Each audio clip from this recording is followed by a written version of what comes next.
សៀវភៅតម្រង់ទៅព្រះដ៏ឧត្តមដែលនិពន្ធដោយលោកគ្រូ Ophol Chamber មានចំណងជើងថាព្រះសូរសៀងដែលសម្ដែងពីលក្ខណៈរបស់ព្រះជាម្ចាស់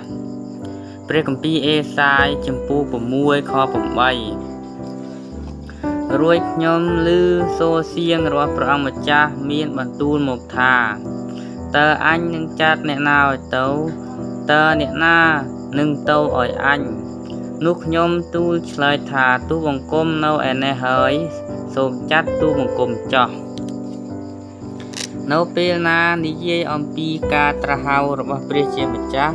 យើងតែងតែភ្លេចចំណុចដ៏សំខាន់បំផុតមួយគឺលក្ខណៈរបស់ព្រះអង្គដែលត្រាស់ហៅតាមពិតមានសំឡេងអូសទាញចិត្តមនុស្សផ្សេងដូចជាសំឡេងដង្ហោយហៅពីលើកំពូលភ្នំខ្ពស់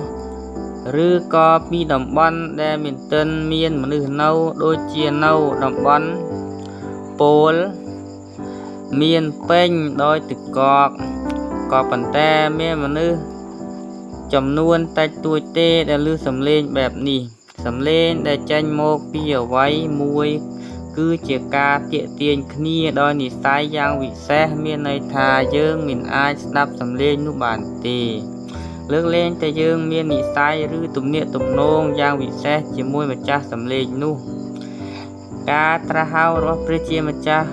ក៏សម្ដែងពីចរិតលក្ខណៈរបស់ព្រះអង្គដែលមិនមែននិស្ស័យរបស់យើងទេតាមពិតការត្រាស់ហៅរបស់ព្រះជាម្ចាស់មានរបៀបខ្លះដែលព្រះអង្គរៀបចំជាពិសេសសម្រាប់យើង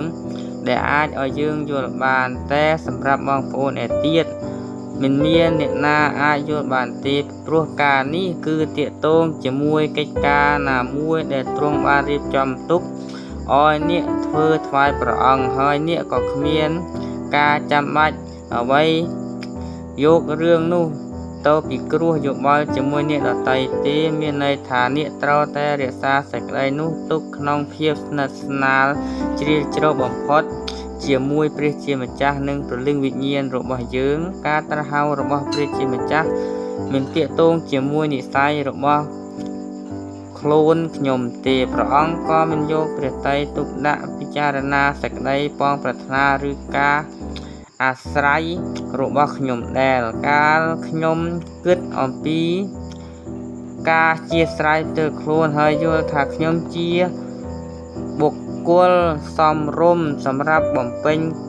កិច្ចការណាមួយនោះខ្ញុំនឹងមិនលឺព្រះសូរសៀងត្រាស់ហៅរបស់ព្រះជាដរាបប៉ុន្តែនៅពេលណាព្រះជាម្ចាស់នឹងខ្ញុំឲ្យបានប្រកបគ្នាជាមួយនឹងព្រះអង្គនោះខ្ញុំក៏នៅក្នុងស្ថានភាពដោយលោកអេសាយធ្លាប់មាននោះដែរវិបត្តិដ៏ធំបំផុតដែលលោកអេសាយបានឆ្លងកាត់ក៏បានធ្វើឲ្យលោកសម្របចិត្តទៅតាមព្រះជាម្ចាស់ហេតុនេះហើយទើបគាត់ធ្វើការកត់ត្រាពីការត្រាស់ហៅរបស់ទ្រង់ដែលបានមកដល់ជីវិតខាងព្រលឹងវិញ្ញាណក្នុងភាពអស្ចារ្យរីឯពួកយើងវិញយើងច្រើនតែចាប់អារម្មណ៍លើខ្លួនឯងការនេះធ្វើឲ្យយើងមិនអាចឮ